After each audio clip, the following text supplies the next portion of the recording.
She trusted the wrong voice. It wasn't a stranger on the street. It was someone close, someone confident, someone loud, someone everyone listened to. They gave her one piece of advice. It sounded smart. It sounded bold. It sounded like success. So she followed it, and in less than 6 months, she lost her savings. She lost her peace. She almost lost herself. This is a warning story, because one bad advice can cost you years. You will hear 3 turning points, 3 moments that show how the fall happened. I will also break down the psychology, why we trust bad advice, why confident people can be dangerous, and how to build decision filters so you don't repeat her mistake. At the end, you will get a simple protection plan, a checklist you can use before big choices. If you've ever felt pressured to make a risky move, stay with me. Chapter 1, the advice that felt like a shortcut. Turning point number 1. Her name was Alina. Alina was 26. She was not lazy. She worked hard, 2 jobs sometimes, weekend shifts, late nights.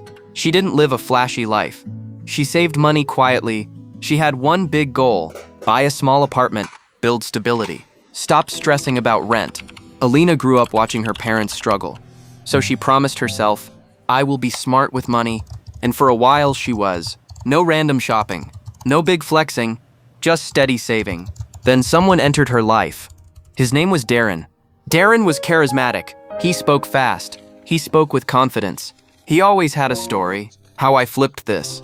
How I doubled that. How people stay broke because they think small. Alina met Darren through friends. At first, she enjoyed his energy. He made life sound exciting. Then Darren noticed something. Alina was responsible. And responsible people are easy to pressure because they fear missing out. One day, Darren asked her a simple question. How much do you have saved? Alina hesitated, then told him. Darren's eyes widened. Wow, you're sitting on a gold mine. Alina laughed. It's just savings. Darren leaned forward. That's the problem. Savings is slow, you need to move fast. Then he gave her the advice. The one line. Take your savings, leverage it, and get into this opportunity before it blows up. He showed her screenshots, profit graphs, payments, people celebrating. He said, everyone's making money, you're late. Alina felt nervous, but Darren talked like he knew the future. And confidence is powerful. That was turning point 1. Not because she invested, because she started doubting her own calm plan. Her stable plan suddenly felt boring, and boring started to feel like failure. Chapter 2, the slow trap. Turning point 2. Alina didn't jump in fully at first. She tested it. She put in a small amount, and at the start, it worked. She saw profit numbers. She got a payout. Small, but real. Darren smiled like a teacher. Told you. Alina felt relief. She thought, maybe I've been too cautious. That's how bad advice wins. It gives you a small reward early. It trains your brain to trust it. Darren kept pushing. You should scale. You're wasting time. Winners take risks. Then he used a word that hit her pride. Fear. He said, you're scared. That's why you'll stay average. Alina hated that. She didn't want to be scared. So she did what many people do. She tried to prove she was brave. She added more money. Then more. She even pulled money from her emergency fund. She told herself it was temporary. I'll put it back after I profit. Weeks passed. The app looked fine. Numbers went up. Darren kept bragging. See, this is why I don't work normal jobs. Alina started dreaming. Apartment, freedom, no stress. Then one morning she tried to withdraw money. The withdrawal didn't go through. She refreshed. Nothing. She tried again. Error. She texted Darren. No reply. She checked the group chat. People were panicking. Anyone else can't withdraw? Support is not answering. What's happening? Alina's heart started racing. She opened the app again. Her balance still showed money, but she couldn't touch it. Then the app went down. The website disappeared. The support email bounced. Alina felt her stomach drop. She whispered, No, no, no. That was turning point 2. The moment she realized, it was not an investment. It was a trap. She didn't just lose money. She lost safety. She lost sleep. She lost trust in her own judgment. Alina sat on the floor and cried. Not loud, quiet and shaking. Then she did something people rarely do. She admitted the truth. She said out loud, I got played. And the regret hit hard. Not because she was greedy, because she knew she ignored her own instincts. Chapter 3, the cost nobody talks about, turning point number 3. The next weeks were ugly. Alina didn't tell anyone at first. She felt ashamed. She thought, how could I be so stupid? She replayed the conversations. Darren's confidence, his pressure, his insults. Then she found out something worse. Darren didn't just recommend it. He got a referral cut. He was paid when people joined. That's why he pushed so hard. Alina felt rage. Not just at him, at herself. She wanted to expose him. She wanted revenge. But she also felt tired. She felt broken. Then came turning point 3. It happened when her mother noticed her mood.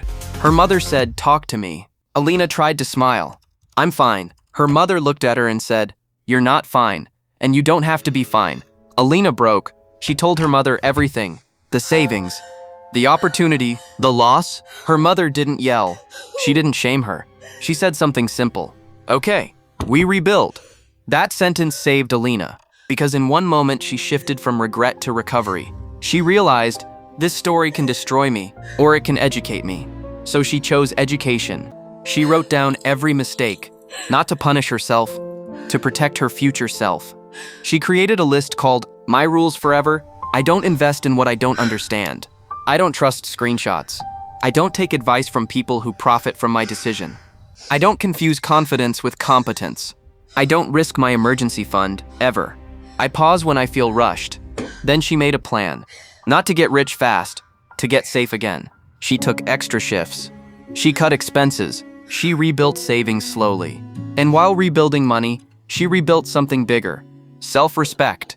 Because self-respect returns when you do hard things consistently. Months later, Alina was not rich, but she was stable again. And now she had wisdom. The kind you don't get from books. The kind you pay for. Why bad advice works. Alina's story is common. Bad advice spreads fast because it hits the brain in weak spots. 1. We trust confidence. People confuse confidence with truth. A loud voice feels like a smart voice.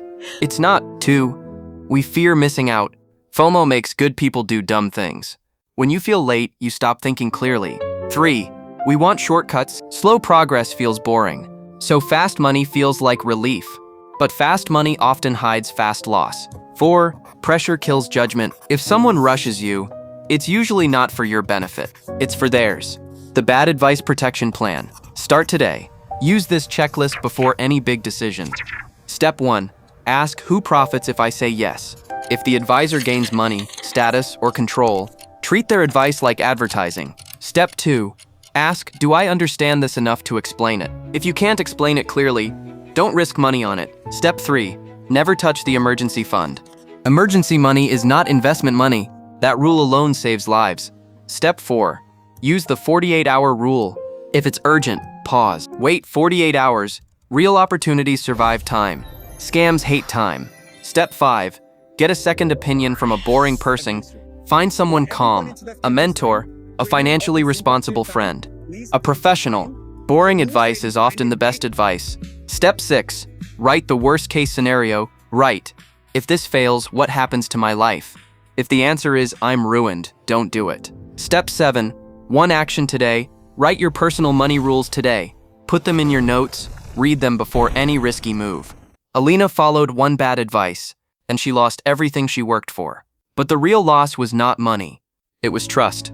Trust in her judgment, and that trust came back when she rebuilt her rules. If you're watching this, learn from her pain. Don't let someone's confidence steal your future. Slow money is boring, but boring is safe, and safe is powerful. Say this out loud. I don't rush big decisions. I protect my future. Then use the checklist. It can save you years. If this story helped you, subscribe. This channel shares warning stories, comeback stories, and real-life lessons. And comment one word below, filters, so you commit to thinking clearly before you say yes.